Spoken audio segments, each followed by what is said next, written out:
Ime tedna.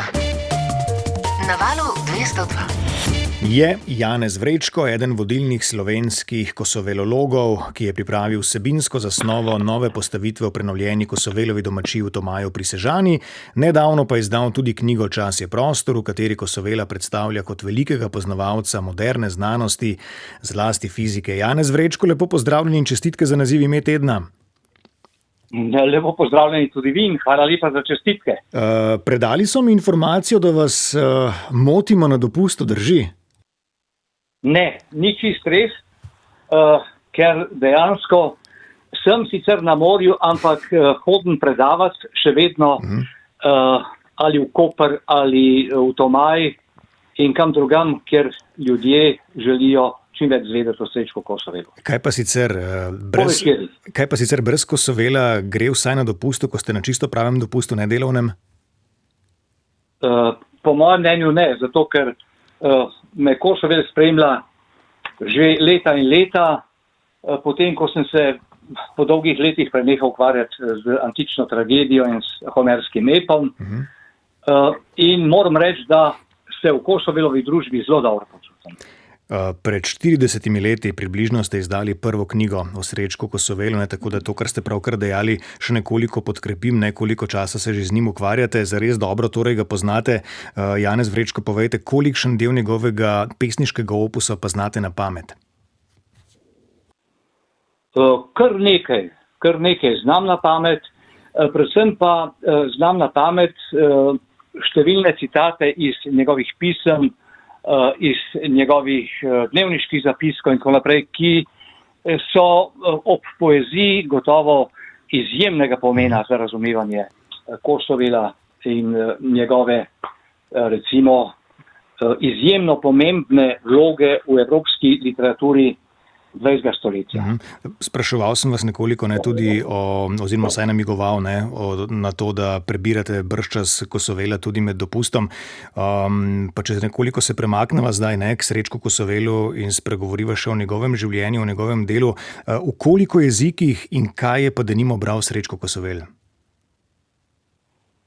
Kosovel je bil poleg številnih nadarjenosti, ki so se kazale v zanimanju za matematiko, fiziko, moderno znanost nasploh, izredno nadarjen tudi za jezike. Zato se je tudi odločil proti volji za študij slovenistike in francistike, kjer je študiral francoščino in italijanščino, ob tem je študiral še pedagogiko in poslušal predavanja iz umetnostne zgodovine in filozofije pri takrat najbolj znanem laičnem filozofu Francetu Webru. In se seveda ob jezikih, ki jih je že znal, se pravi ob slovenščini in italijanščini, ki jo je znal od doma, naučil zelo dobro nemščine, ker je pač realno gimnazijo v Ljubljani končal v nemščini, potem k temu dodal še študij francoščine in pisal v francoščini, recimo pisma svojim prijateljem, tako rekoč brez napake, in se potem, ko se je začel zanimati tudi za ruski konstruktivizem, naučil v najkrajšem času tudi ruščine.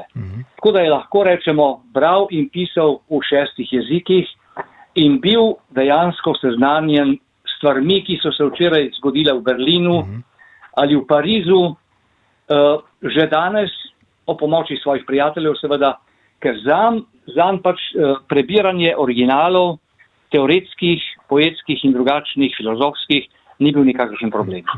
Zdaj izpostavljate seveda to njegovo izjemno širino in pa, kaj ne rečem, to, da je bil na tekočem s svetom takratnim in z vsemi dosežki. V knjigi, ki smo jo omenili, Čas je prostor, Kosovela predstavljate kot velikega poznavalca moderne znanosti, zlasti fizike. Odkot to poznavanje? To je pravzaprav precej zapleteno vprašanje pri Kosovelu, ki je doživelo razrešitev šele v zadnjem času v tej moji knjigi. Predtem smo sicer vedeli, da je poznal fiziko, predvsem tradicionalno fiziko, ker je pač končal realno gimnazijo in se v določenem trenutku začel zanimati za moderno fiziko, predvsem za Einsteina, pa tudi za kvantno mehaniko. Ampak nismo natančno vedeli, na kakšen način se je to dogajalo in kako se je to dogajalo. Zato so ostali v njegovih zapiskih, predvsem v zapiskih, številni zapisi nerazrešeni, nerazumljeni. Potem pa se mi je že v prvi moji monografiji iz leta 2011 začelo odpirati to vprašanje povezano z moderno fiziko in sem ga takrat seveda že intenzivno povezoval s Einsteinom, ampak še zmeraj so ostale stvari, ki niso bile pojasnjene. In to me je glodalo, če smem tako reči, in sem potem letos, oziroma v zadnjih 3 letih, napisal to novo monografijo, kjer sem obravnaval Kosovela dejansko stališča najmodernejše fizike, se pravi fizike, ki je takrat na Slovenskem doživela svojo objavo v delu dr. Lava Čermelja, Kosovelovega, kako lahko rečem, primorskega Slovenca in somišljenika, sicer nekaj starejšega, ki je doktoriral iz fizike, moderne fizike na Dunaju in je 23 leta v Ljubljani objavil knjigo Energija in materija. Ta knjiga je bila po mnenju Peterlina, enega vodilnih slovenskih fizikov, ključnega pomena za tedanjo generacijo in je pomenila prelom v njihovem razmišljanju in izstop iz tako imenovane Newtonovske fizike in Descartovske metafizike. To je namreč bistveno. Ne? Zdaj natančno vemo, kaj je Kosovel mislil, ko je govoril o tem, da bo stopil prek mostu nihilizma. S tem mostom nihilizma ni mislil samo tradicionalno pesništvo, ampak je mislil seveda tudi tradicionalno filozofijo in predvsem seveda tradicionalno fiziko, se pravi Newtonovsko fiziko in o tem zelo natančno pisal v svojem znamenitem manifestu Mehanikom, ki je bil izhodišče mojega razmisleka za razmerje med pač fiziko in Kosovelom in njegovim opusom, ki je povezan seveda s konstnim in tako naprej. Janez Vrečko, zelo temeljito, ne, in že dolgo časa proučujete Srečka Kosovela. Vas kljub temu še kdaj kaj preseneti? Absolutno. Zdaj imam materijale že za novo knjigo, če smem tako reči, ker še zmeraj obstajajo neke povezave, ki se mi prav zdaj, recimo na teh, kot vi pravite, dopustniških dneh, porajajo v pol snu, tako rekoč, ko skušam ugotoviti, zakaj pravzaprav se je Kosovel odločil prav za konstruktivizem in zakaj se je odločil za organski konstruktivizem, ki ga tudi natančno definira v svoji opredelitvi konstruktivizma v tem znamenitem predavanju Kriza, s katerim je prvikrat javno nastopil novembra 1925 leta. In se mi tudi ponujajo odgovori na ta vprašanja. In to je seveda senzacionalno. Hkrati je to seveda povezano tudi z nekaterimi pritiski takratnih levičarjev, ki so mu skušali pač vsiliti recimo nekakšen drugačen pogled na svet, ki ga je sicer sprejemal, ne, ampak je bil vendarle izjemno kritičen do vsega, kar je prihajalo recimo z levice in je kar naprej ponavljal, da si dogmatičnih cokl ne bo nataknil nikoli. In manifest Mehanikom je v bistvu ena sama polemika, tako z nemškim ekspresionizmom, tako z zenitizmom, tako z Newtonovsko fiziko, tako z Descartovsko metafiziko, kot seveda tudi s temi levimi nazori, s katerimi se vse do smrti ni želel sprijazniti. Zakaj vprašanje vas večkrat prešine, ne, ste rekli, zakaj pa ste vi dobršen del svojega življenja raziskovalnega posvetili Srečku Kosovelu? Ja, to je samo deloma res. Ne. Jaz sem velik del svojega raziskovalnega življenja posvetil tudi, kot sem že rekel, homerskemu epu, atiški tragediji, o tem izdal tudi nekaj knjig in recimo se ukvarjal tudi z temeljnimi pojmi literarne teorije, kot je pojem posnemanja, kot je pojem katarze, kot je pojem recimo navdiha in tako naprej. Vse te stvari so me zelo okupirale, recimo zelo veliko sem se ukvarjal tudi z moderno evropsko liriko, z Baudelairom in tako naprej. To so bile stvari, ki so me okupirale, ampak ko sem se vrnil, bi rekel, po naključju nazaj k Kosovelu, me je seveda Kosovel spet docela prevzel, čeprav sem mislil, da pravzaprav nimam več kaj povedati o Kosovelu, ne? Ampak očitno je Kosovel avtor, to vedno poudarjam, ki je zmeraj nekaj korakov pred raziskovalcem. In tisti, ki mislijo, da so Kosovela prehiteli ali pa da vejo več o Kosovelu, kot je vedel Kosovel o sebi sam, tisti so v totalni zmoti. Kosovel je vedno pred nami in nas vedno znova preseneča in mene seveda, kot rečeno, zdaj navdihuje z nekaterimi novimi spoznanji, o katerih bo treba očitno še kaj razmisliti. Kje oziroma kako pa prijete do morebitnih novih virov o Srečku Kosovelu oziroma drugače, kakšne vire vse proučujete? Ja, trenutno ne proučujem ničesar, ker sem na počitnicah, ampak imam vse te stvari v glavi. Ne? In se mi to mota po glavi, pravzaprav, ti podatki, te razne povezave, predvsem te povezave. Ne? Recimo izjemnega pomena se mi zdi nek vers v eni njegovi pesmi, kjer govori tako so da Boston obsoja Einsteina, da je Einstein prepovedan. Da pa za razliko recimo od ameriško-evropske civilizacije, Indijanci ne vedo nič o gravitaciji in vendarle se lahko pogovarjajo z vesoljstvom brez znanja moderne fizike. Ne.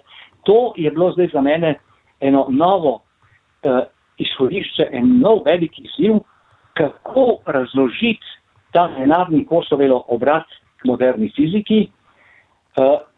In ugotovil sem, da se je istočasno, kot so se k njemu obračali recimo veliki Nobelovi nagrajenci tistega časa, kot je bil Niels Bohr, kot je bil Einstein, kot je bil Schrödinger, kot je bil Heisenberg, so se vsi obračali dejansko na vzhod, tako kot se je na vzhod obrnil Htagore, obrnil tudi Kosovel, ampak Kosovel je najprej naredil ta obrat na vzhod prek izjemno natančnega študija Schopenhauerja in Nietzscheja.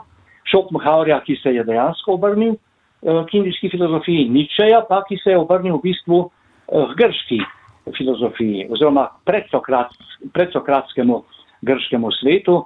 In to je bil zdaj očitno ta navdih tudi zanj, da je moral preskočiti v to novo obliko razmišljanja, ker je bila zanj temeljna obsesija, da je moderni človek dejansko tisti, ki ima sovražen odnos do narave. In to je za njega temeljno izhodišče. Ne? Narava zanj postaja izhodišče etike. Ne več medčloveška etika, kot je veljalo doslej, ampak etika v razmerju narava-človek. Pravi, od tega razmerja, kako bosta drug do drugega človek in narava, od tega razmerja je odvisno vse, dobesedni citat. Tudi zato je lahko v tem vročinskem valu Srečko Kosovel še kako aktualno branje. Absolutno. Srečko Kosovel piše o tem v 20 letih. Mi smo danes v veliko slabši situaciji, če smem tako reči, in imenujemo to ekološka kriza in tako dalje in tako naprej, pregrevanje ozračja in podobne stvari, ampak Kosovel je o vseh teh stvarih razmišljal že v 20 letih in ne samo, da je razmišljal o tem, on je ponujal tudi rešitve. To je bistveno. Njegova tragedija na oceanu je recimo velika pesnitev, ki jo jaz primerjam s Prešernovim Krstom pri Savici, da Kosovel načenja in tudi odgovarja na temeljne probleme sodobnega sveta.